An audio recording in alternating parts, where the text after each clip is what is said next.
Hello, friends. This is Dave Hurwitz, executive editor at ClassicsToday.com, here with random reviews from the Overflow room.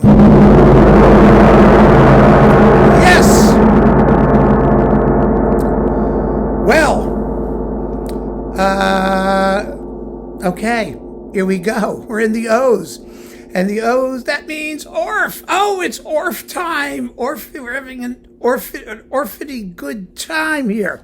We're going to have 2 Orff videos, actually, because there's enough. Although he didn't write very much, and none of it's terribly important, some of it's rather popular, and deservedly so, because it's fun music. It really is. Let's see what we have here. Well, we start with Prometheus, a late work. This is Raphael Kubelik, who did a lot of Orff stuff. It's virtually unlistenable. I mean, it consists of a lot of percussive banging and very little actual music. And they all scream in, let's see, it's in Old Greek. So they scream at you in Greek when the percussion goes bangity, bangity, bangity, crashity, crash. And it does that for, hang on a moment, let me tell you. They're usually very good with Orfeo. They usually tell you exactly what the timing is. Well, it's a good couple hours of like screaming and bashing and shrieking in Greek. And I mean, I have it because, I collect things. It's not that I ever listen to it. And now we get like hundreds of Carmina Buranas. I mean, I've got so many of them. This one is, Boston Symphony and Ozawa, with my late and much beloved ex-partner, David Vernier, singing in the choir. If you listen carefully, you can hear him. This is a wonderfully fun performance with the New England Conservatory Chorus. And it's youthful and fresh and young-sounding and earthy and very different from the very ultra-sophisticated performances that you hear coming out of Europe and whatnot. It has its own validity. It's like a bunch of kids getting up and having a good time. It's the spring break Carmina Burana, let's call it that. And it's really, really fun. It also has some good singing. Who are the singers? Evelyn Mandex, Stanley Culkin, Cheryl Milnes. Yeah. Then we've got another Carmina Burana with the London Phil and Zubin Mehta, with Sumi Joe, Jochen Kowalski, and Bo Scovis. Okay, yeah, I mean, this is a zippy, exciting performance, well recorded. That's nice to have as well. This one, well, this pisses me off. This is the Royal Phil with Dorati. Obviously, what they did with this one, this Phase 4 thing, is that they simply reused the initial O Fortuna chorus at the end. And because they used the O Fortuna chorus at the end, they did not have the tam-tam crash, introducing the return of the O Fortuna chorus at the end. It ain't there, which really pissed me off.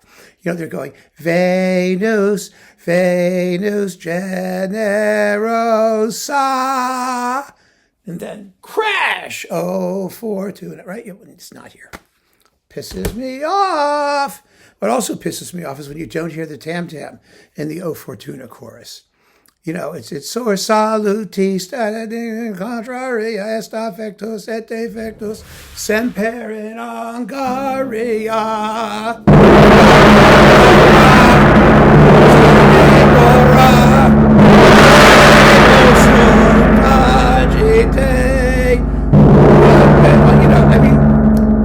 I can do the whole thing, and I can sing you the whole. I sang the piece actually, so I can do the whole thing for you with the tam-tam parts. But you've got to have them. You really do. What's this one? Oh, this one wasn't bad. This was surprisingly good. This was Simon Rattle, the Berlin Phil. Yeah. I mean, the Sally Matthews and Lawrence Brownlee and Christian they do a very good job. They do. It's another lively, exciting sort of one. And then we have, Carl Orff's original authorized recording with Ferdinand Leitner in the Cologne radio of Catulli Carmina and the Trionfi di Aphrodite. These are the other 2 parts. It's a trilogy called Trionfi. There we go. It starts with Carmina Burana, and then it includes Catulli Carmina, which is like Les Noces, just for pianos and percussion. but mostly it's a cappella chorus. And it's a beautiful work, actually, for a cappella chorus. It really is. And then the Triumph of Aphrodite, which again has more screaming and shrieking in Greek, and it kind of drives you crazy after a while. It's a pity because it has some wonderful music.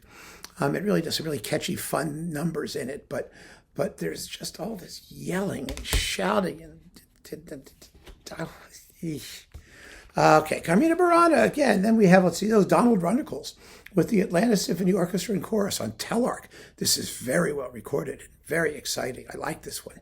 It's the one you want to hear when you want like a sonic spectacular with great percussion and stuff. That's fun. And then we have more Catulli Carmina. This one is with Eugen Joachim and Arlene Auger and Wisław Ochman. I mean, they're great solo singers, my goodness.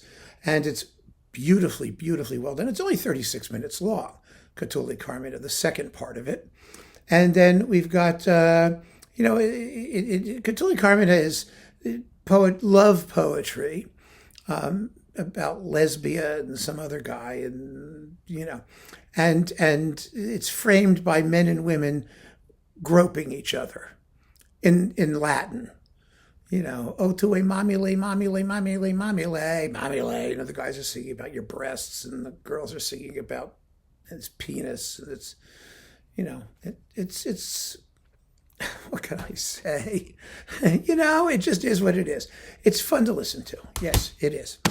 And then we've got another Carmina Burana with Chicago and Levine, which is typically rhythmic and perky, as you might expect. And that, my friends, is part one of our Orffalicious survey of the same things over and over again, more or less. It's just, I collect it, and it's fun. And every so often I play, bits of them back and forth. And of course, I've got a whole nother stack of them upstairs, Carmina Buranas and other things. So that's part one of Orff. Keep on listening, friends. Thanks for joining me. Take care.